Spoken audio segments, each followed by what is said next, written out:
दोस्तों, आज की इस वीडियो में हम आपके लिए लेकर के आए हैं 1482 स्क्वायर फीट में 4 बेडरूम के साथ 32 फुट बाय 46 फुट 4 इंच का हाउस प्लान। जैसा कि आप वीडियो में देख सकते हैं, हम आपको एक कंप्लीट घर का नक्शा बनाकर दिखाने जा रहे हैं।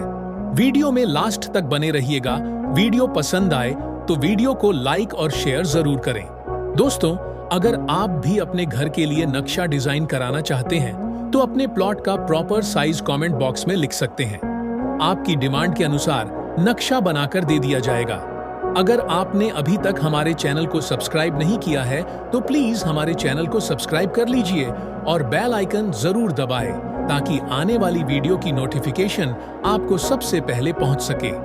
अगर आप हमें फेसबुक पर देख रहे हैं तो हमारे पेज को फॉलो कर लीजिए। हम रोजाना आपके लिए ऐसे ही वीडियो अपलोड करते रहेंगे। धन्यवाद।